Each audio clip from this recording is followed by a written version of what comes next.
दोस्तों नमस्कार। क्या कोई लोकतांत्रिक ढंग से चुना गया नेता किसी दूसरे देश को पूरी तरह से बर्बाद करने की धमकी दे सकता है? क्या यह लोकतांत्रिक मर्यादाओं के अनुरूप है? लेकिन आजकल ऐसा हो रहा है। भारत के बाद दुनिया के दूसरे सबसे बड़े लोकतंत्र संयुक्त राज्य अमेरिका के राष्ट्रपति डोनाल्ड ट्रंप ने ईरान को कुछ इसी तरह की धमकी दी है। एक धमकी 2 दिन पहले भी दी थी, लेकिन जरा आज वाली धमकी को हमारी स्क्रीन पर देखिए। वो साफ साफ कह रहे हैं कि पुल पुलिया और पावर प्लांट को उड़ा दिया जाएगा, उसको तबाह कर दिया जाएगा। आने वाले मंगलवार को ईरान में वो होगा जो किसी ने नहीं देखा। और जिस तरह की भाषा का प्रयोग वो कर रहे हैं, उन भाषाओं को, उन शब्दों को हम आपसे पे स्क्रीन पर अंग्रेजी शब्द देख सकते हैं। हिंदी शब्दों को उस तरह से हम बयान नहीं कर सकते। मोटे तौर पर कह रहे हैं कि कमबख्तों, स्ट्रेट ऑफ हॉर्मुज खोल दो वरना परिणाम बुरा होगा, सब कुछ तबाह कर दिया जाएगा। ये तबाह करने वाली भाषा जब अमेरिकी राष्ट्रपति ट्रंप देते हुए दिखाई दे रहे हैं, क्या उसके बाद शांति की कोई उम्मीद की जा सकती है? और मजेदार बात यह है कि यही डोनाल्ड ट्रंप नोबेल पुरस्कार उन्हें क्यों नहीं दिया जा रहा, इसका भी रोना रोते रहते हैं। और जो बात 2 दिनों पहले यानी परसों उन्होंने 48 घंटे के लिए एक टेम्पररी सीज फायर वाले अल्टीमेटम के साथ की थी, उसको ईरान ने सिरे से खारिज कर दिया। आईआरजीसी ने खारिज कर दिया और साफ साफ कहा कि जब तक अमेरिका ये गारंटी नहीं देगा कि भविष्य में ईरान के ऊपर इस तरह का कोई हमला नहीं किया जाएगा, तब तक किसी भी तरह के सीज फायर को मानने के लिए तैयार नहीं है। और इन सब के बीच जिस तरह से अमेरिकी कंपनियों को उनके वैश्विक प्रभुत्व को धक्का लगा है, उसे एक लाइन में हम खत्म नहीं कर सकते। अमेरिकी ऐप गूगल की जगह बायडू का इस्तेमाल, जो चाइनीज ऐप है, उसका इस्तेमाल ईरान ने शुरू कर दिया। इसी तरह डेटा हासिल करने के लिए जिस एंथ्रेक्स का इस्तेमाल, एंथ्रेक्स नाम की कंपनी है, उसका इस्तेमाल जो हो रहा था, उसके पूरे के पूरे ईरान के नेटवर्क, इजराइल के नेटवर्क को तबाह कर दिया गया। और एक तरह से विश्व के अंदर अमेरिका का जो प्रभुत्व चल रहा था, खास करके एक डॉलर वाला, अर्थव्यवस्था वाला प्रभुत्व, विश्व बैंक और आईएमएफ के माध्यम से आर्थिक प्रभुत्व, और इसके अलावा एक सामरिक प्रभुत्व जो चल रहा था, जिसका अभी सार्वजनिक प्रदर्शन बड़े भद्दे तरीके से ईरान इजराइल युद्ध के बीच में अमेरिकी मौजूदगी में हो रहा है। अब उसके बाद की परिस्थितियों में, ट्रंप के बयान के बाद, क्या कोई ये उम्मीद कर सकता है कि अमेरिका वाकई शांति प्रयासों को लेकर गंभीर है? दरअसल ये इतना बड़ा मुद्दा बन चुका है कि इस मुद्दे के इर्द गिर्द अब पूरे विश्व की राजनीति, विश्व की सामरिक नीति और वैश्विक नीति प्रभावित होती हुई दिखाई दे रही है। भारत में तो हम सिर्फ गैस सिलेंडर की कीमतों और पेट्रो प्रोडक्ट्स की उपलब्धता, उससे बढ़ रही महंगाई को लेकर परेशान है, लेकिन पूरे विश्व के अंदर मिडिल ईस्ट की और मध्य एशिया की जो भूमिका थी, उस भूमिका को लेकर भी अब नए सिरे से सवाल उठ रहे हैं कि क्या वाकई अमेरिकी दादागिरी मौजूदा दौर में विश्व को प्रभावित करने के लिए अब इससे भी ज्यादा विभत्स तरीके से देखने को मिलेगी। ये इतना ज्यादा जटिल मुद्दा है।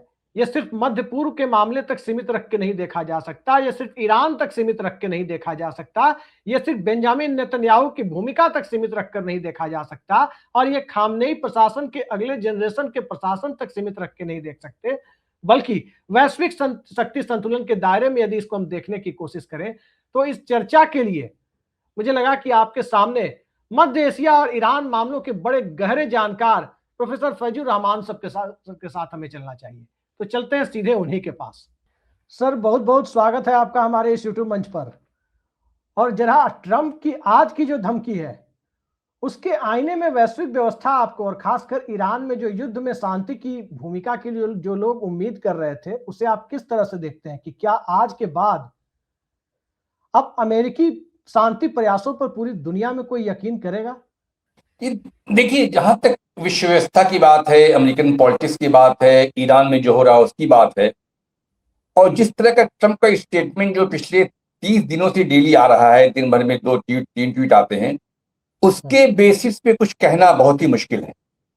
इसलिए कि ट्रंप साहब के स्टेटमेंट में इतने सारे कंट्रडिक्शन हैं, इतने सारे आभास हैं कि उसकी बुनियाद पे कुछ एनालाइज करना या फ्यूचर सिनेरियो बनाना बड़ा मुश्किल है, पहली बात।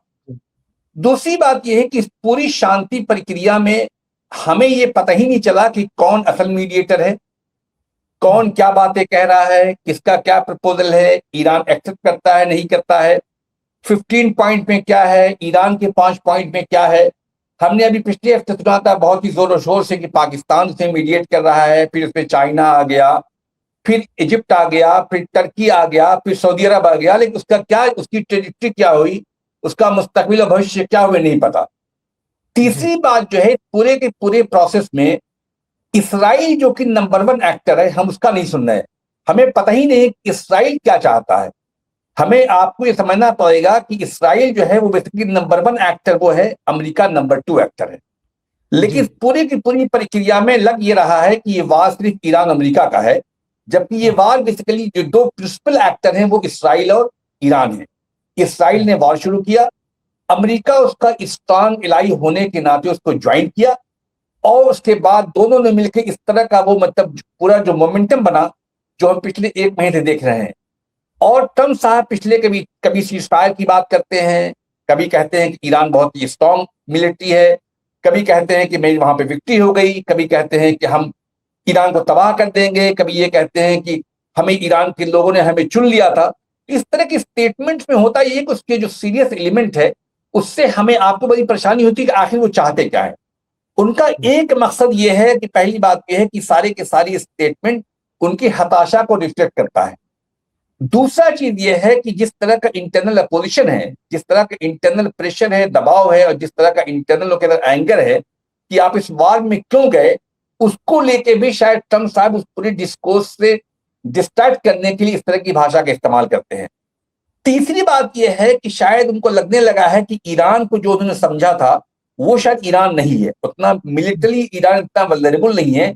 तो इस तरह की चीजों को करके कभी सिविलियन इंफ्रास्ट्रक्चर को, कभी हॉस्पिटल को, कभी स्कूल्स को, और कभी उनके ब्रिजेस को, कभी उनके ऑयल इंस्टॉलेशन को, कभी उनकी रिफाइनरी को, जैसे बातें लगातार उनका जो मोमेंटम बना रहे हैं, वो ये बताना चाहते हैं कि हम यहाँ पे जिस ऑब्जेक्टिव एम से आए थे वो हम पूरा करके जाएंगे।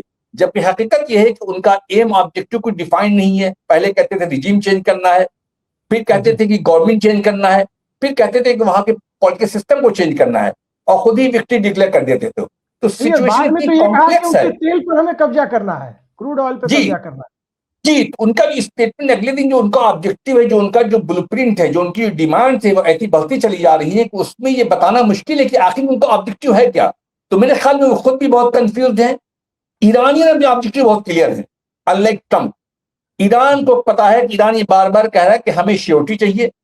ईरान बार बार ये कह रहा है कि अमेरिकन जो बेसेस है गल्फ कंट्रीज में, जिन्होंने 40 साल से इस रीजन को बहुत ही इनस्टेबल कर रखा है, उसको हटाना होगा। ईरान ये कह रहा है कि हमारी सॉवरेनिटी पे किसी को वो नहीं आना चाहिए, बहुत क्लियर है। ईरान ये कह रहा है कि हम जो है इसराइल और अमेरिका का जो रीजन में पूरा जो हिजमनी बनी हुई है उसे हम फाइट कर रहे हैं। तो ईरान का ऑब्जेक्टिव बहुत क्लियर है, अनलाइक यूएस। यूएस का ऑब्जेक्टिव बहुत ही वेग है, बहुत ही अनडिफाइंड है, बहुत ही कंट्राडिक्शन उसमें है, कंट्राडिक्शन है। तो मुझे लगता है कि चीजें इसी तरह की चलते चलती, ये जो आज का स्टेटमेंट है ये काफी खतरनाक भी है, लेकिन मुझे लगता है उससे ज्यादा कहीं ना कहीं से इसमें ये पब्लिक ओपिनियन को शायद चेंज करने के लिए ज्यादा है, लोगों को डिस्ट्रैक्ट करने से ज्यादा चीजें हैं। और शायद ये बताना है कि हम ईरान को लेकर वाकई कुछ करना चाहते हैं, ये तो आने वाला वक्त ही बताएगा। लेकिन सवाल तो ये उठता है कि ईरान को लेकर जो ट्रंप करना चाहते हैं वो क्यों चाहते हैं। नंबर एक बात, उनका कुछ भी स्टेक पर नहीं था, वो इजराइल के पीछे आए जैसा आपने भी बताया।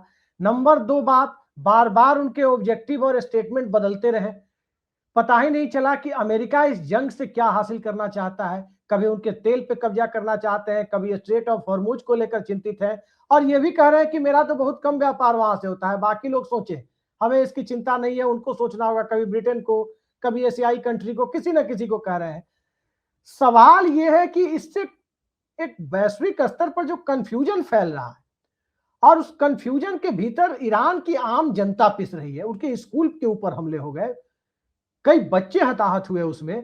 मिलिट्री कमांडर और पूरे नेतृत्व की बात तो एक तरफ है, स्कूली बच्चे, अस्पताल, वो हताहत हो रहे हैं। और दूसरी तरफ चूंकि इजराइल जंग में कूदा हुआ है, तो इजराइल और ईरान के बीच जो हो रहा है वो एक अलग मुद्दा है। सवाल यह है कि अमेरिका ने इससे हासिल क्या किया। सवाल यह है कि ग्लोबल स्तर पर मानवता को इससे क्या मिला। सवाल यह है कि डेमोक्रेसी को इससे क्या मिला। सवाल यह है कि विश्व व्यापार को इससे क्या मिला। और सवाल यह है कि जो डेमोक्रेटिक सेटअप के ऑब्जेक्टिव्स होते हैं, जो गोल्स होते हैं, उन्हें इससे क्या मिला। ये बड़ा सवाल है सर। देखिए, दो तीन चीजें समझने की हैं। पहली बात तो यह है कि इसराइल और अमेरिका का जो अलायंस है वो इतने लेवल पे है, स्ट्रेटेजिक है, पॉलिटिकल है, डिप्लोमेटिक है, आइडियोलॉजिकल है, रिलीजियस है। और जिस तरह के इसराइली लॉबी का जो American official, American state department जो पेनिट्रेशन है, वो अमेरिका के लिए वहां से निकलना बहुत मुश्किल है। दूसरी बात यह है कि अमेरिका का जो डेमोक्रेटिक मॉडल है, अमेरिका बेसिकली डेमोक्रेसी के लिए जहां जहां जाता है वहां उसको तेल मिल जाता है। वेनेजुला में गया वहां तेल मिल गया, इराक में गया वहां तेल मिल गया। अब जो नंबर ईरान का नंबर है, ईरान में भी वो जो है डेमोक्रेसी के नाम पे वहां पे तेल चाह रहे हैं। और जिसको ट्रम्प साहब ने बहुत ही ऑब्वियस तरीके से, बिना किसी हेजिटेशन के, बिना किसी उसके वो कर दिया है।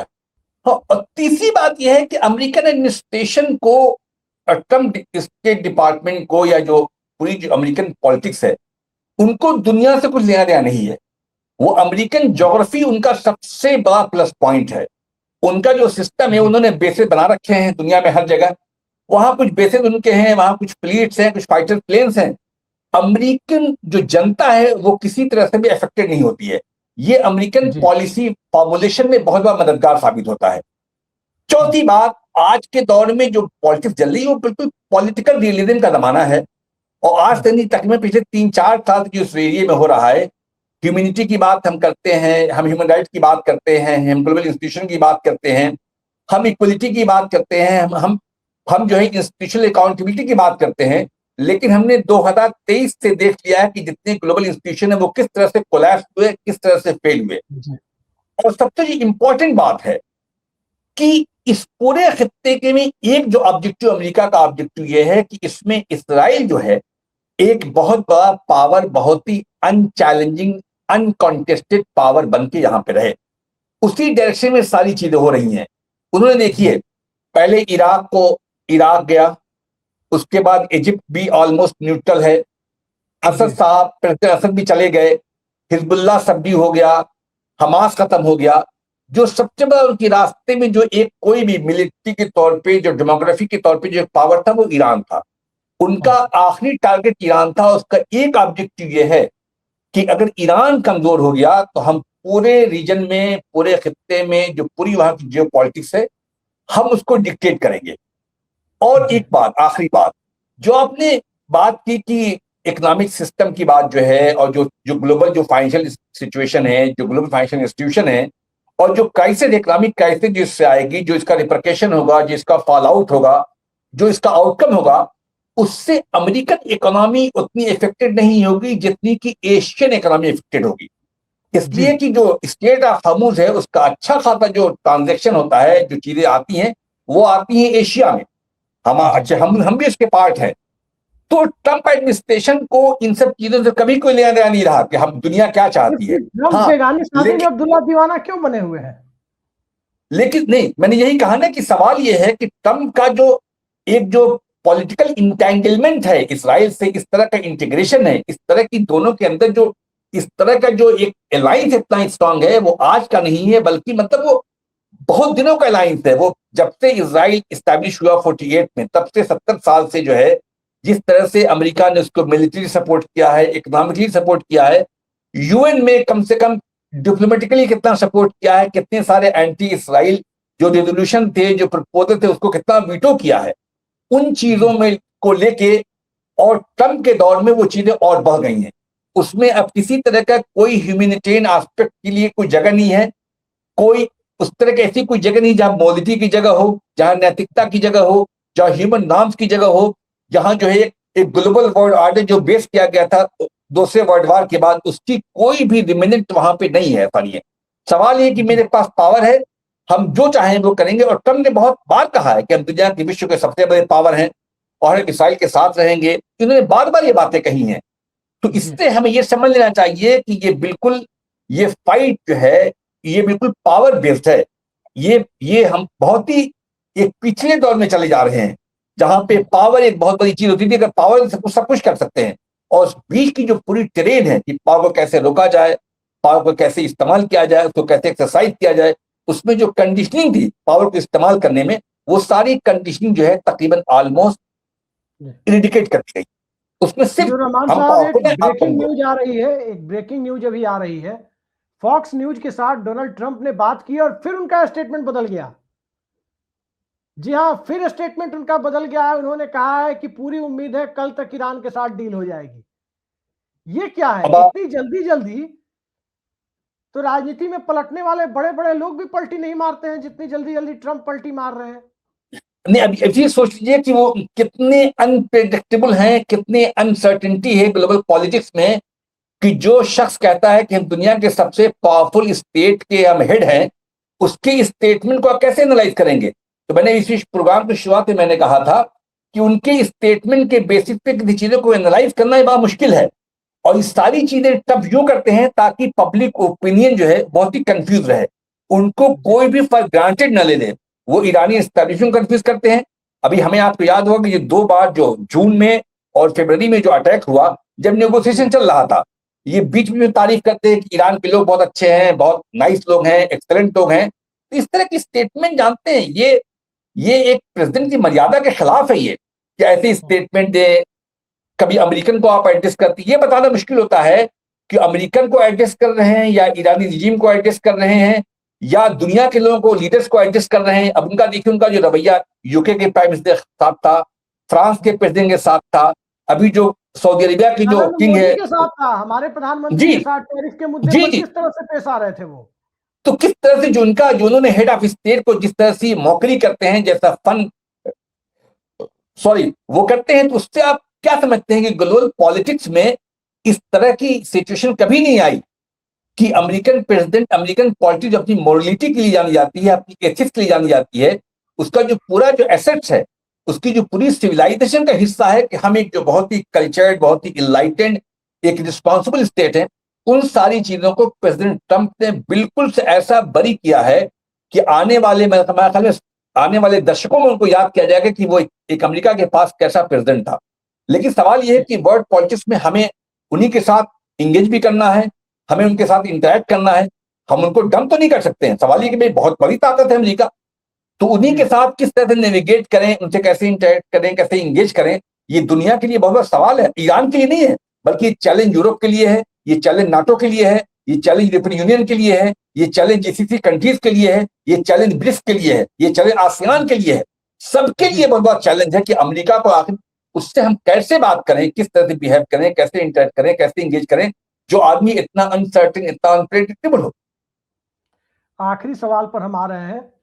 ये बताइए सर कि ट्रंप का एक बयान है कि मंगलवार को सब कुछ तबाह हो जाएगा, अभी बमुश्किल 1-1.5 घंटे पहले का, जिससे हमने चर्चा शुरू की, और अभी तुरंत फॉक्स न्यूज के हवाले से खबर आ रही है कि उन्होंने कहा है कल डील हो जाएगा। ये जितनी जबरदस्त पलटी मार रहे हैं, इस पलटी मारने के बाद क्या आपको लग रहा है कि कल कुछ बड़ा होगा? 5 हफ्ते से ज्यादा इस युद्ध के हो गए, क्या अब कल वाकई ट्रंप के दावे पर एतबार कर लिया जाए? क्योंकि इसके पहले भी वो कई बार अपने बयान पलट चुके हैं, लेकिन आज तो हद हो गई। पहले 12-14 घंटे में बदलते थे, 24 घंटे में बयान से पलटते थे, तो 1-1.5 घंटे में पलट गए। नहीं, देखिए, पहली बात ये कि इस पे बिल्कुल नहीं यकीन कर सकते हैं। ईरान ने बार बार कहा है कि ट्रंप के जितने भी स्टेटमेंट हैं, जितने भी प्रपोजल हैं, जितने भी आइडिया हैं, वो उनके अपने हैं।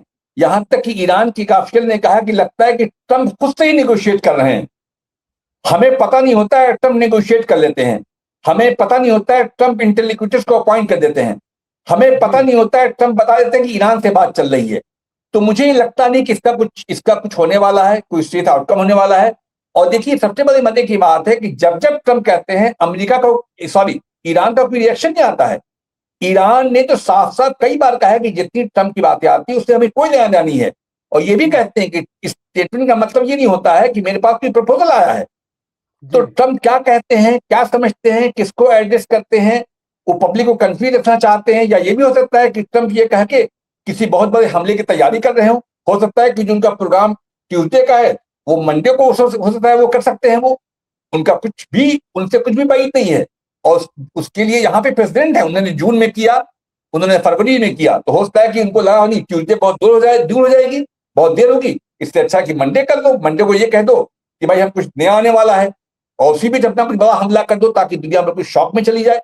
तो ट्रंप से कुछ भी पॉसिबल है, कुछ भी चीजें हैं, लेकिन इसका अल्टीमेट नतीजा क्या होगा कि वो दुनिया का ट्रस्ट कम हो जाएगा एक अमेरिका जैसे पावर पे, और एक आम जनता के लिए बहुत मुश्किल होगी, ईरान के लिए इमीडिएट मुश्किल होगी, और जो ईरान के बाहर है, जो उसके ऑयल पे, उसकी गैस पे डिपेंडेंट है उस रीजन के, उनके लिए बहुत ही लॉन्ग टर्म में बहुत बड़ी इकोनॉमिक क्राइसिस, इन्फ्लेशन की, अनएम्प्लॉयमेंट की, रोजी रोटी की, हमारे बहुत सारे लोग वहां पे, तकरीबन 1 करोड़ लोग वहां पे गल्फ कंट्री पे हैं, उनके लिए इतनी अनसर्टिनिटी बनी हुई है। लोग ऑलरेडी एक इंटरनल जो एक माइग्रेशन हो रहा है, फिर एक इंटरनेशनल माइग्रेशन शुरू हो सकता है। तो ये सब चीजें लेके बहुत ही हमारी जो व्यवस्था है पूरे ग्लोबल लेवल पे, वो सब लोग उस वार से अफेक्टेड हो रहे हैं, कहीं कम है कहीं ज्यादा है। लेकिन ये वार जो है, इसने पहली बार एक दशकों के बाद एक ऐसा वार है जिससे पूरी की पूरी दुनिया इससे अफेक्टेड होने वाली है, हर हर लेवल पे, इकोनॉमिकली, पॉलिटिकली, हर लेवल पे। जी, बिल्कुल सही कहा आपने कि हर लेवल पे पूरी दुनिया प्रभावित हो रही है। और जो बात कह रहे हैं आप कि मंगलवार की बात तो कह रहे हैं और फिर पलटी मार के कह रहे हैं कि उम्मीद है कि कल ईरान के साथ कोई हल निकल जाएगा। सवाल यह है कि जो बात अभी फिजूर रहमान सिद्दीकी साहब ने कही है, उससे साफ जाहिर होता है कि कहीं वाकई अमेरिका कल ही तो कोई बड़ा अटैक नहीं कर देगा। ट्रंप के बयान कुछ इसी तरफ इशारा कर रहे हैं। पिछले वर्ष भी जब ईरान के ऊपर हमला हुआ था, तब लोग यही सोच रहे थे कि अभी तो मामला कुछ दिनों तक ऐसे ही जुबानी जंग में चलेगा, लेकिन अचानक रात में 1-1:30 बजे हम लोगों को खबर मिली कि कुछ हो गया। और इसी तरह की परिस्थितियां जो बनी हुई है, उसके बाद साफ साफ दिखाई दे रहा है कि या तो ट्रंप प्रशासन अमेरिका में बहुत अलोकप्रिय हो रहा है और इस युद्ध को, इस परिस्थिति को अपने पक्ष में राष्ट्रवाद की एक अफीम की तरह इस्तेमाल करने की कोशिशें हो रही है, या फिर इजराइल को कहीं ना कहीं मौजूदा दौर में जिस ढंग का रेजिस्टेंस मिला है, उसके बाद उसे अपने अस्तित्व पर नजर आ रहा है कि अब मध्य पूर्व में उतनी निश्चितता के साथ नहीं रहा जा सकता जिस निश्चितता के साथ अब तक वो छोटे देशों के साथ उलझते रहे थे और अपनी सैन्य सुप्रीमेसी को साबित करते रहे थे। अब ईरान ने पहली बार करारा जवाब देने जैसी परिस्थितियों से इजराइल को दो चार कराया है। अब इसके बाद अमेरिका ना तो रिजीम चेंज में सक्सेसफुल हुआ, न ही अमेरिका को वहां से एक तरह से कहा जाए तो स्टेट ऑफ हॉर्मुज से लेकर वहां के प्राकृतिक संसाधनों पर अपना कब्जा बनाने में सफलता मिली। आखिर अमेरिका चाहता क्या है? ट्रंप के बयान और ज्यादा कंफ्यूजन फैला रहे हैं और ज्यादा संशय की स्थिति को बढ़ा रहे हैं। तो देखते हैं, कल का दिन बड़ा महत्वपूर्ण है। ट्रंप ने बयान से पलटी मार दी है और उनके पलटी मारने के बाद कल क्या कुछ बड़ा होने वाला है, इंतजार करते हैं। और हम सभी चाहते हैं कि तमाम पक्ष तमाम युद्ध की परिस्थितियों को पीछे छोड़कर शांति को, वैश्विक शांति को एक मौका दे। लेकिन क्या वाकई 5 हफ्तों के बाद भी अभी हकीकत में बदल जाएगा? देखते हैं, उम्मीद पर दुनिया कायम है, हम भी उम्मीद रखते हैं। फिजूर रहमान सिद्दीकी साहब, आपने अपने व्यस्त कार्यक्रम में से हमारे लिए समय निकाला, बहुत बहुत धन्यवाद आपका। नमस्कार। Thank you very much, thank you.